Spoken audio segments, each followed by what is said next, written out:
Hello and welcome to my Bivariate presentation entitled Post-Industrial Opinion Regarding the Right Amount of Government Intervention. I will be using data from the World Values Survey 4, specifically focusing on the post-industrial, continuously democratic states, with an N value of 20,637. The rationale behind my research is based on current events happening in the world today, specifically the U.S. Republican debates that are calling for a reduction in the size of government, 2.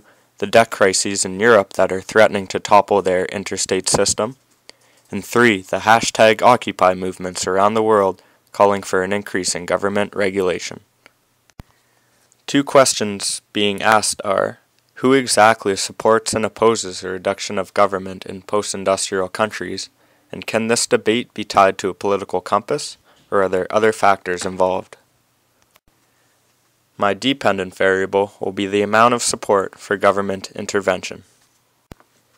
Government intervention can apply to many facets of society, so I built my index on whether subjects favored an increased or decreased government presence in the following categories. 1. The ownership of business. 2. Whether individuals or government should have more responsibility. 3. Whether the government should give more or less freedoms to firms. 4. Who should provide the necessary components of a pension program. And 5. Who should be responsible for providing housing.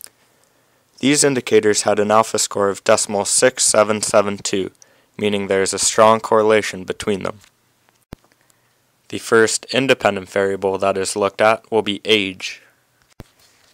My hypothesis is that, as a person ages, they grow distrustful of government institutions and start to prefer a reduced government role in their daily lives. This is based on the idea that grumpy older generations like my grandparents have left the enticement of idealism behind them. The crosstab between age and intervention shows that there is a positive relationship between the x and y variables, though it is extremely weak. With a tau-C score of -.03534, it is too weak to be considered. Also, the chi-square test shows us that these results are not significant and indeed confirms the null hypothesis. This lack of relationship could be explained by the ideas that age seems to be very limited in its ability to predict support for interventionist policies, and that people from all ages can support such policies, for example, low-income students, labor unions, and pensioners. The second independent variable tested will be one's concern for their fellow countrymen. My hypothesis is that the more concern you feel for your fellows, the more willing you will be to support government programs through increases in taxes and the creation of welfare states.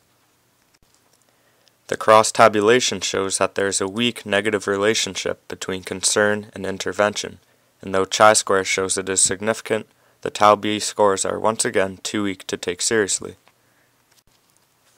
An explanation for this occurrence could be that though people may have a lot of concern for their fellow countrymen, they may disagree on the best way to help them. Some may suggest that having more freedoms is ideal, while others may say that the more welfare programs are indeed more helpful. The last independent variable looked at will be one's alignment on the political compass. This variable was coded so that it was ordered from left-leaning to right-leaning political opinions. The hypothesis for this variable is that the further left you are on the political compass, the more likely you are to support government interventionist policies, and vice versa.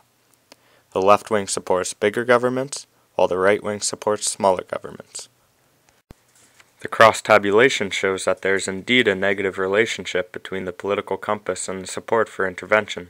The tau-B score of .20862 is strong enough to be deemed acceptable, and the chi-square enough probability scores of .00000 show it is statistically significant.